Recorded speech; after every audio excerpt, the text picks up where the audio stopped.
Welcome back to the Best of the Ramsey Show. I'm George Camel, co-host of the Ramsey Show, and in this episode, we're talking about work.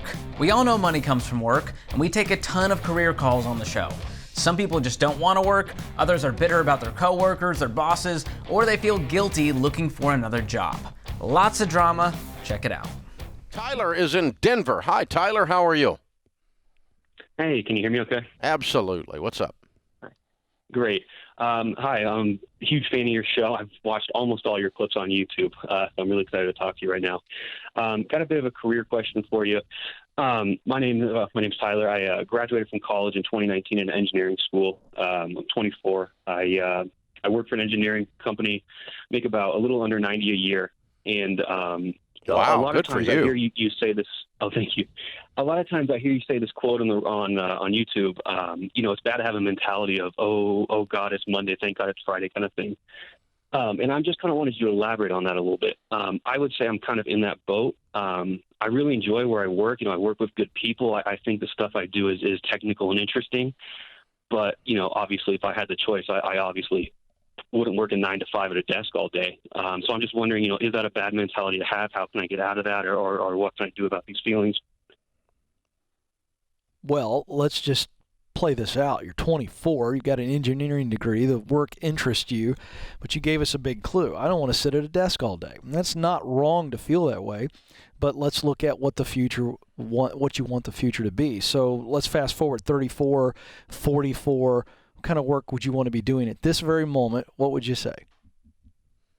Yeah, I love what I do. And I love tech, and I love engineering, and I'm a computer programmer, essentially. But, so I move up in those ranks, start taking on project leads and stuff similar to that. But like I said, it's still a 9 to 5 thing. I think I'm conflicted more, the idea of like, well, I'd rather be doing this or that, I'd rather be outside. I'd rather be, with friends and stuff like that. And I'm not saying, obviously, I don't like my job, because I do. I do. Well, hold on a second. So you're all over the place. So I want you to say it. Sounds like you just don't want to go to work. Yeah, because outside and be outside with my friends, that's great, but that's not work. What do you want to do? You started to give us a clue there. You're up the ladder. You're 24, first of all, so you need to relax. You're in that entry position, and you're making almost $90,000 a year. So you're on the ladder. So what does the ladder look like? What do you want to be doing at 34, 44? Do you want to work for yourself, have your own tech company? What is it? I know you've allowed yourself to think about it. Say it. What is it? Sure. I've never even really considered the possibility of starting something where I work for myself. I just kind of am under this assumption that I'll be in some corporate structure. Okay, forget assumption. For my entire career. What do you wonder about when it's just you? What is the 45-year-old you doing professionally? What have you allowed yourself to imagine? Say it. Now, let's assuming you're working at something. Yeah, not playing with friends at the park. Not playing badminton in the backyard. Yeah, exactly. No, I obviously I enjoy having a stable and steady income. So that I don't want to change, obviously. Tyler, what is the dream? As for what I want to do, Say it. Say it. I know you've thought it. I've done this enough. Tell me what you dream about. What I dream about? Work. I dream about. I might be panicking here. No. Okay, so here's the deal. Just moving up in that. Moving up. All Okay, right, so moving up. Tell me what moving up looks like. What are you? Forget about job title. Forget about how much money you're making. Forget about how you get there. You're letting your brain run. I want your heart to answer this question. You love the work of engineering. You love that creative, technical aspect of what you do. Is that true or false? True. Okay, then. So if you want to keep doing that kind of work and moving up the ladder, you need to begin at 24 to go, what does that ladder look like way up top? Start looking at that. Stop focusing on, well, I'm at a desk 8 hours a day. Well, you're 24, man, and paying dues for you is really good right now. You're making almost $90,000 a year. You're overthinking this. Start to talk to engineers who have been at this for 10 years, 15 years, 20 years. What's the kind of work you would love to do? And if you want to retire at 40, great. There's nothing wrong with that. Are you supervising engineer products in the field? Yeah. In the field, which gets you out of the office in the future? No, I work for a website company, so I'll be indoors most of the time. No, I'm saying you might not be working for the same company, dude. Yeah. Yeah, got it. If you're doing Okay. what kind of engineer are you? I'm a computer engineer. A computer engineer. Okay. All right. I had you engineering buildings for a minute. I'm sorry. Okay. No. Okay. So, you've just got to decide. I don't know of a situation. I can't think of a situation, but I'm not an expert on your field. I've got about 300 of you working here, but none of them work outside. Mm-hmm. They all work in the building. And so we don't have any computers out in the amphitheater or the park next door or around the fire pit or the various places. I mean, you have Wi-Fi out there. You can go out there and sit, but Yeah. but On a nice day. but the vast majority of them work inside the building. So I think probably what I would leave you with is this: A, there's nothing wrong with paying your dues for a few years and sitting there. And while you're making 90 grand, paying your dues, to Ken's point, is not bad. B, and so just plan on that. B, it does not, just because you do that for the next 2 years does not mean you have to be doing that for 2 decades. Mm-hmm. You get to choose. I'll tell you one thing that I know 1,000% chance over the scope of my career. I'm 1,000% chance your world is going to change. Computers are going to change. I mean, when I was your age and starting, there weren't computers. The personal computer was not very personal. And so, I mean, back when the dinosaurs roamed the earth, it's hard to imagine that, but feels like 20 minutes ago. And then I've watched the computer evolve into these tiny little things in our hands, which will do more than a whole building full of them would do just a few decades ago. So fast forward your thing a few decades, you may be doing stuff from sitting outside working on holograms. I don't know. But something's going to be different. Yeah, and so and we're not picking on Tyler. A lot of people get in this situation, Dave. This is what we do every day on the Ken Coleman Show. People get a little bit locked up. And so what we're pressing for is this. Allow yourself to look out and say, what's the kind of work that I think would fire my soul up? And at 24, you might not know. That's the reality. Well, he's really young. Today, my point is for the technology curve, today you might not see how you're, quote, working outside, unquote, doing your job. But 2 years from now, it might be going, everybody's doing that, and here's what they're doing. That's exactly right. I don't have any idea what's going to happen. Well, but so the point is, you are not locked into this for 40 years. Yeah. There's no chance. You can't do what you're doing for 40 years. It won't exist. Right. It won't even exist 5 years from now. That's right. So start problem solving in your head. As an engineer, as a computer technology, he really enjoys the work. There are clues there. So if you want to work outside, allow your mind to wander a little bit and then go do some research. Here's what I mean. What are some problems you want to solve that are more outdoor in nature? Maybe one day you've got your own company that is where you're in the truck and you're moving around and you're going from site to site. Who knows? But you've got to start to look into that, and you don't overthink the fact that, well, I'm in this indoor job right now. And I get it. He's young. But you've got to allow yourself to explore some things and listen to those clues. If you like being outdoors a lot, all right then. Well, then how are you solving the type of problems you like to solve? And how do you take that creative solving and that technical solving ability and go, okay, how could I do it out here in this world? And again, not to pick on him, but it is a normal thing in today's world to go from high school to college, and your first job is you go to work every day and you work all day. Yeah. And that's a new emotional experience. Concept. That's exactly right. Because you've not done that. Brent's with us in Boise, Idaho. Hey, Brent, what's up? Hey, y'all. Thanks for taking my call. Sure. How can we help? Question is for Ken. So I just started a new job a month or two ago, and I accepted my salary, and I was happy enough with it. And then I found out that my coworkers are making about 50% more than I do, like 45%. What do you make? And I was wondering, I'm making $22 an hour. Doing what? Medical lab scientist. And they're making $33 an hour. Yeah, 32. Are they measurably more experienced than you? No. How did you come about this information? We're all dealing. How'd you get this information? From them. There's two of us that work on this particular, two others and then me that were working on this one. We're dealing with COVID. Well, I got to lean. I got to tell you, I got to lean a little bit on Dave. I got some thoughts, but Dave has hired and fired a lot. No, but you've got a unique perspective in how many people you've hired and fired in culture development. But so this is really challenging, okay? Because this is all psychology, and you're human, and so you're going to have to rise above this. Is the straightforward answer? Because if you don't, this is going to eat you alive, and I don't think you'll last very long. This is the natural comparison, and comparison is a cancer.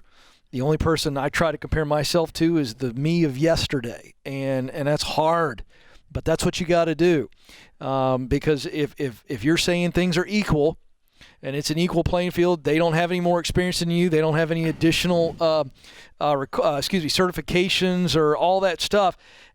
This is a really nasty situation to find out about. I got to tell you, I'm slight bit cynical, maybe suspect that you got the information from them. I'm not saying they lied to you, but the whole thing just stinks. And if you want to be there, here's the last piece. If you want to be there in the sense that it's the ladder you need to be on for your career and where you eventually want to get to, and you got to be on this rung to get to the next rung, then you're going to have to really suck it up and be the better man here and stay out of this kind of stuff and earn the next rung. If you can't handle that, then you're eventually probably going to self-select and have to get out of there. And I'm sorry that that's happened to you because it's a real devastating psychological blow. It's a really good question you brought to the forefront here. And the interesting thing about it is your tone when you're asking the question is not whiny. You're just like, it's like a curiosity to you, which is a positive thing. So you're not angry or bitter or something like that. You're just like, this doesn't make sense. It's like a scientist, right? I mean, there's a riddle here. And so I'm going to join you in the riddle. Why would you, if you were to guess why the discrepancy in pay, what would you guess?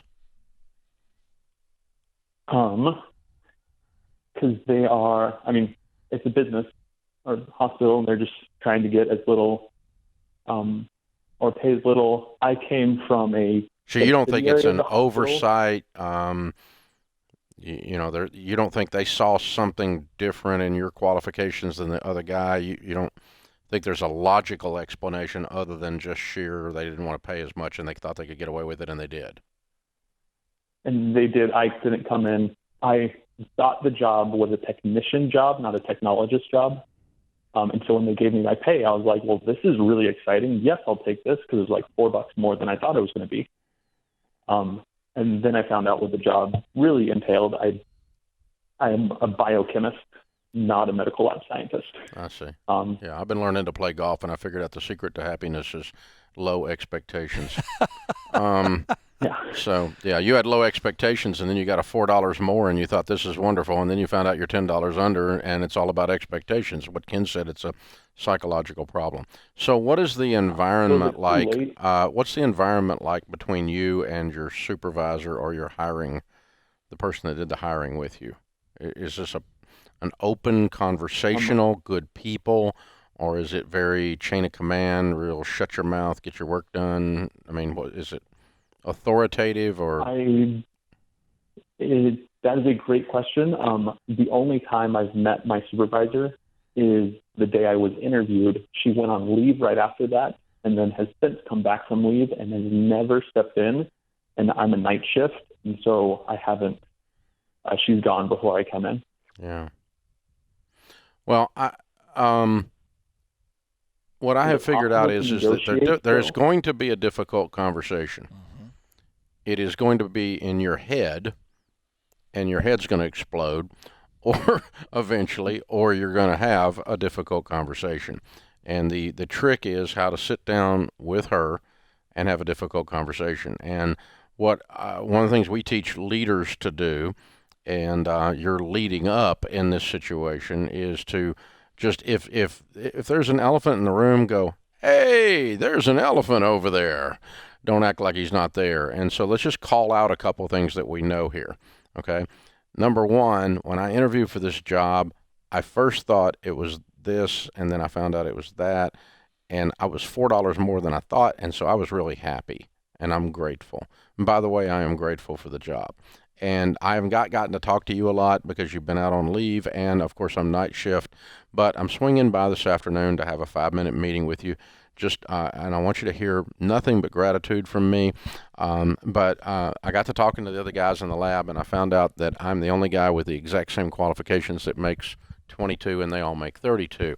And what I want to ask you is, what can I do to make myself worth 32 to you guys? Because I'd like to measure up, and apparently I've not done that yet. And that pretty well exposes the crap without you going, you people rip me off. That's the other way to approach it, in which case you just get fired. Brent, really quick, I want to jump in and ask this question. Are you able to do the market research and be able to show that there's a range of income and that the work you're actually doing does pay higher? Is that something you can find the evidence for and show that in the marketplace? There is. They are actually above average what the other two are making. Yeah. Well, what I would do is I would just say all of this. Yeah, and just say, number one, I'm happy at 22. I'm not coming in here to gripe about them making more. And number two, I know that the pay around here is above average in general. But what I'm trying to do is figure out how I can be more valuable to this place so that I can be worth it, and you put me in for a 32 instead of a 22. But I want to earn it, and I want you to tell me how I can be the best person I need to be to do that. And I don't want you to hear anything from me but gratitude. Listen, if your boss gets twisted up about that, your boss is an idiot. Yeah, there's your sign. That's not a long-term stay. Yeah. And if they go, shut up and get in your corner, you accepted the job, right, then start looking for another position. But I don't think they will. I think you're bringing it up, and what you're doing is you're exposing the fact that all of these facts are here. Oh, by the way, you can also say, I accepted the job at 22, so I did this deal, and so I can't come in and gripe about the deal. I'm not here to gripe about the deal. I took the job. And so, the fact that somebody else makes more does not make me unhappy. But what I do want to do is I want to figure out a track that I can get on to be of value to this place, to where I can join them in that kind of an income, because that would make me feel really fulfilled, and I would know that I did a good job for you guys. Robin is with us. Robin is in Lexington, Kentucky. Hi, Robin. Welcome to the Ramsey Show. Hi. Thanks for taking my call. Sure. What's up? So I'm in a strange situation. My husband and I, we just recently started the baby steps, which I want to say thank you for, because your program finally convinced him that it was stupid to be saving for retirement while we still had debt, and which means I won. So very excited to be paying all that off. Good. I am a research analyst for an agency in the intelligence community, which makes me a government contractor. So this vaccine requirement's kind of coming down the pike for me, and I'm not one of the people that's willing to get it. And I was wondering what your suggestion would be about pausing paying on our student loans and trying to kind of save up some money for my impending unemployment if this were to continue forward. Well, how far are we talking into the future? You think this is a month, 2 months, 6 weeks? What are you hearing? So the emails that we've gotten are early December, and of course that's all subjective, right? So I mean, I haven't seen the actual executive order come out yet. I haven't. The lawsuits aren't done yet. I mean, there's a million things that could happen, but I'm a planner, and if I get fired from this job for this reason, I don't have skills to get paid the same level outside of government work. How do you know that? I'm not saying you're wrong, but I want you to answer that. How do you know that as a research analyst and the kind of work you do, that's not transferable outside? Well, I'm specifically a language-enabled research analyst, Chinese language, for future threats technologies. So there's not a huge market out there for that. And now I could apply my language and that abilities to other things, but they wouldn't pay on the same I totally scale. understand. But let me also share with you that, yes, that's a super, super specific position. But the fact of the matter is Chinese language and that linguistic skill aside, you're really good at research. You're really good at analyzing things. True or false? True. Well, I'm just going to challenge you that. What do you make now? I'm making $80,000, and this is basically an entry level. I'm in line for do this for a year, and they bump you up about $20,000. So. Yeah. Have you done any research out in the marketplace to see what's out there near $80,000 doing that type of work? Forget the specific nature. I mean, I don't know about research. I did look for a job for 8 months when we got kicked out of China to come back here because of COVID in the first place. And I was unsuccessful. I finally found a job in local government doing what I really enjoyed it, but it paid about half of what I'm making now. So I don't know about research, but I know that it's really, really hard to get a job with Chinese language research analysts and not a ton of experience in the field. Sure. Well, again, I'm really gonna challenge you. You are a researcher by nature, and I think you've got to take this really serious. I think just to assume, well, I'm gonna have to pause my baby steps to try to weather this, as opposed to what can I do that's proactive. I think that's what you've got to be doing right now. And I think you have so much experience and so much skill that's transferable. You've got to be looking into what corporate jobs that are a good fit for me. And if I'm making 70, but I think just to assume that you can't make 80, I think that's you got some more work to do on that. I really would challenge you to do some homework. Okay. Yeah, and I while you're doing that, I have to agree with your initial idea too. I'm gonna stop the baby steps and pile up cash, because until you land something else, I think there's a real heavy probability you're going to be done there if you're unwilling to be vaccinated. And so I think the president has made it pretty obvious what his intent is on that.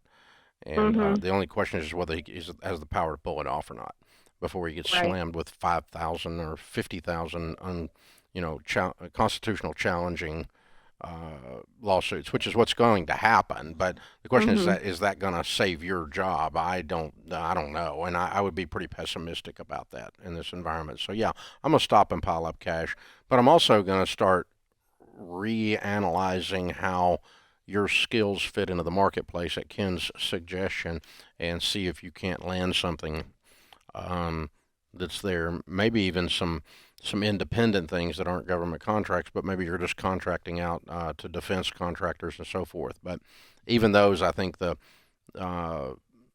president's going to try to, anything that touches the federal government is going to try to hit it, and so it's going to be a lot of arguing going on before things are decided. It's not as easy as the stroke of a pen in a democracy. So.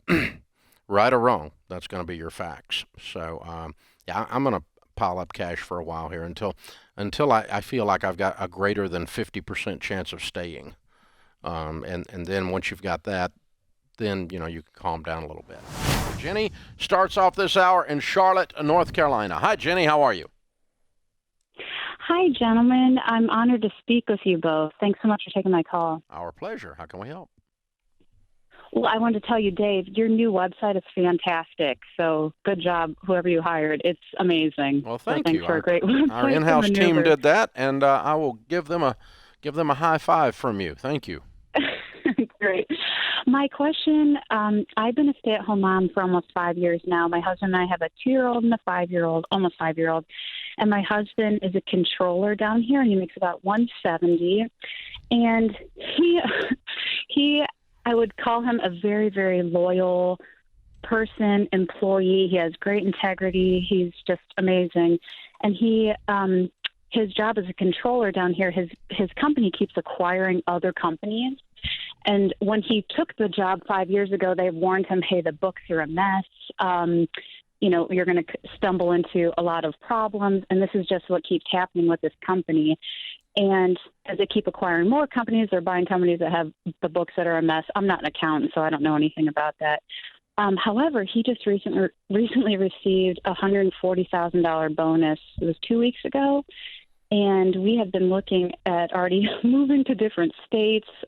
He's been looking at other jobs. And now it's kind of, he's in the debacle of, well, I just received this huge bonus. Am I going to look like, not loyal, just like a not great employee, not a great person if I take this bonus and leave, or shall he wait it out a little bit longer? Would just love your opinion from both you gentlemen on what you think. What a fabulous question. Yeah, that's great. So you've hired and fired more people than I have. I'm thinking through my thoughts on that. What do you think, Dave? I really like your husband. Loyalty is a type of integrity, a piece of integrity that is a vast wasteland in our culture. It doesn't rare. exist. Very rare. It doesn't exist. So I really appreciate him being what I would call old school in that regard. And but I do not think that I think he's been paid and bonused for work that he has done, not work that he's going to do. And so I don't think he's doing anything morally wrong or even violating loyalty. I'm trying to reverse the shoes for a second and say, gosh, if I was his leader and we just gave him a $140,000 bonus on $170,000 income. Let's do a fun thought experiment, Dave. So you gave me $140,000. I would appreciate not getting notice 2 weeks later. That would feel a little icky if the roles were reversed, right? But also, I don't expect someone to stay here when it's their time to go. You can, we tell people all the time, you can not work here and go to heaven. And so, this is not, it's not the only place to work. It's a great place to work, but it's not the only place to work. And so sometimes people's season, they run through the energy that they had for the cause. I'm not leaving, but other people have. And so I've, come to accept that. So I would think some amount of a little bit of time. You weren't going to give notice next week anyway. You still hadn't found a job. You don't know where you're going. But if you leave in the next 6 months, I don't think you've done anything wrong. Okay. 6 minutes? You didn't do anything wrong, but it just feels icky. You know what I'm saying? It's not cool. Yeah. Yeah. Huh. Yeah. John, what are you thinking? Yeah, I'm really wrestling with this one, Dave, because I'm trying to think if I gave someone $140,000.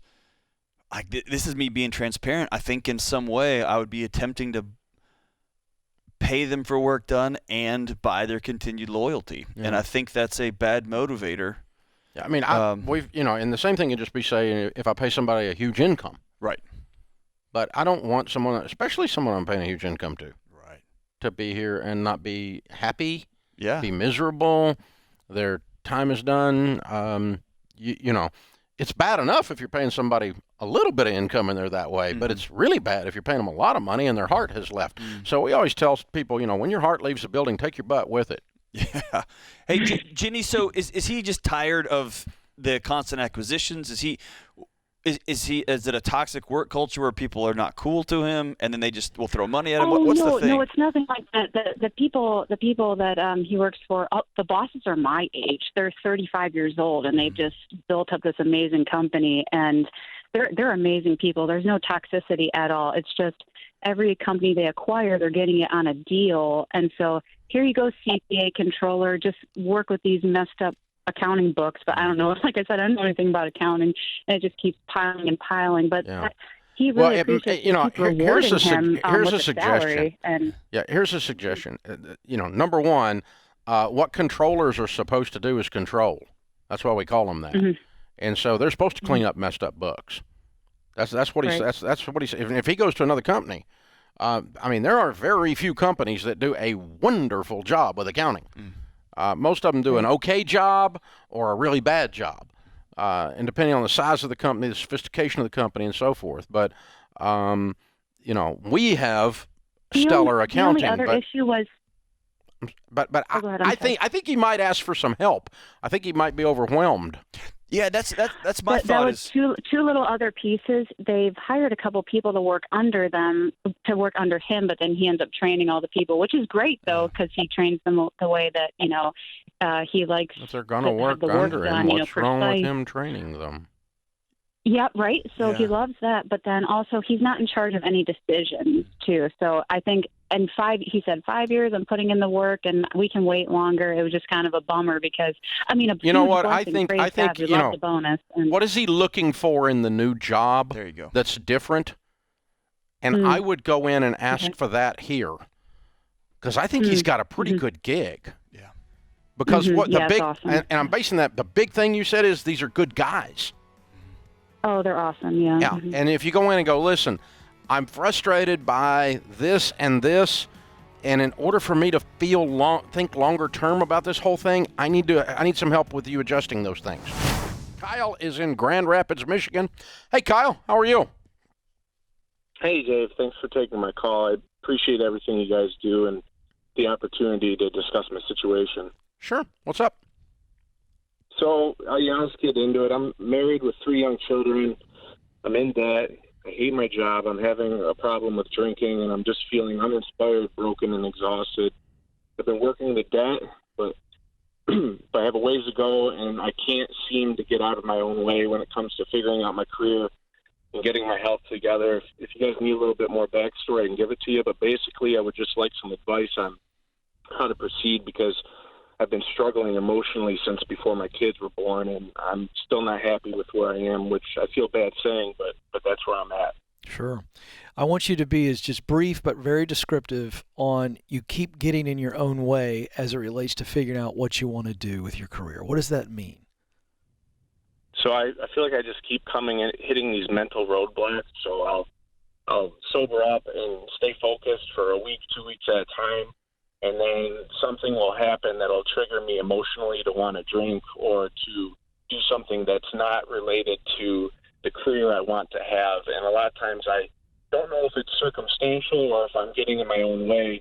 In my heart of hearts, I feel like I can fix it and that I'm just getting in my own way. But Sure. at the same time, I'm in the grind of early parenthood, and I'm dealing with a lot of pressure from the career I currently have, and I'm the breadwinner. I get you. Most of our annual income comes from my job, so I feel like most of my focus has to go there. Sure. It's All right. family, and it's getting in the way of who I am. Sure. So, Kyle, so I'm hearing lots of things. So the emotional stuff, you need to get some professional help on that. I'll talk about that in just a moment. But you've had some ideas. Based on what I'm hearing, you have some ideas. You may have one clear idea that if I could snap my fingers and put you in it on Monday morning, knowing you couldn't fail, I got a sense that you have an idea or two.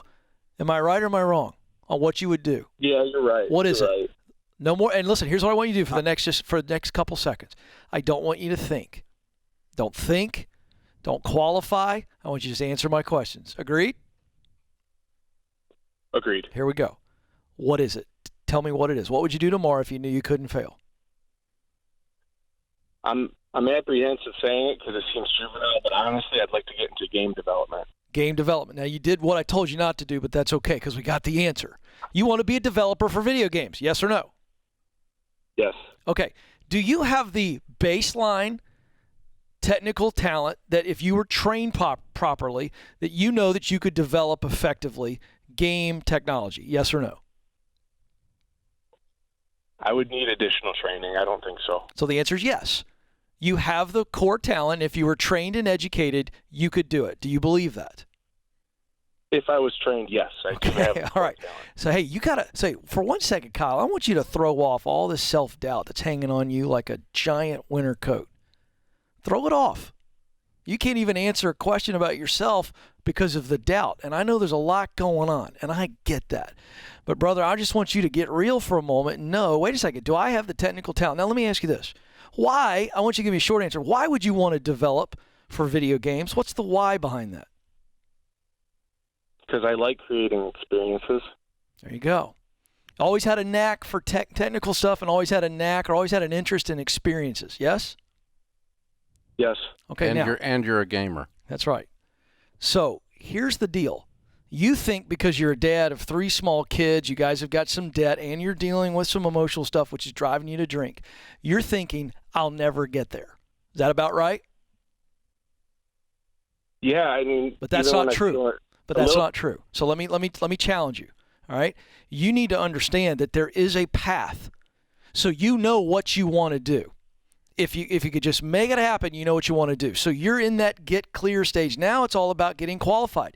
So you have to actually do the homework and not get stuck in the bottle and doubt and insecurity and fear about what it's going to look like and go, what would it take? What has to be true for me to be qualified to actually apply for jobs like that? And someone hire me? Is it starting out in another development role and getting development experience somewhere else and then crossing over to the video game industry? There's lots of different paths, brother. I'm telling you. One thing I want you to do is call Bethel Tech. BethelTech.net. They're a partner of the Ken Coleman Show, and they take adults from zero technology experience, zero, to working in the technology industry in 9 months, less than $15,000. You're not there yet. You got to get your debt paid off. Dave Ramsey Solutions, we can help you with that. But you got to believe that you can get there. And then I think you got to get healthy. Dave, I think he's got to get healthy, and he's got to get on the debt elimination plan. And we put the dream on hold. Doesn't mean it's gone. Doesn't mean we'll never get there. But you've got to get out of debt, and you've got to get healthy emotionally to where you believe that you do have what it takes and that you have a unique contribution so that you're not leaning towards the bottle. So are you guys involved in church at all? No, not. We are not. How old are you? I'm 34. Okay. All right. When I was a young dad, I wasn't either, and I wandered in the back door of one. It changed my whole life because I got men and women in my life that would walk beside me as I changed some of the habits I needed to change to be successful. And I like that idea of it, and I have asked my wife about that because we're yearning for that sense of community, and I feel like just the overall message and sense of community, whether we're religious or not, would be helpful. Exactly. So we almost went to church for that reason alone. That's okay. That won't make anybody mad, even the people at the church. Just go over there and make some friends with good people. Mm-hmm. And good people will walk beside you, and once they're good enough friends to reach over and pop you on the back of the head if you're drinking too much, that's a really good friend. Right? Yeah. You need you need some buddies in your life, man. You need a band of brothers that love you enough to knock a knot on your noggin. I agree with that. And you can pick it up there, and it wouldn't hurt to step into a 12-step program. Wouldn't hurt to sit down with a good counselor. And because, what it amounts to is you're stuck, and the way you get unstuck, you get new information and new inspiration. Mm-hmm.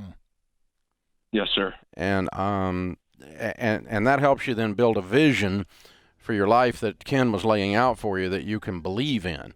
And when you believe in that vision, then you can run through walls to get there.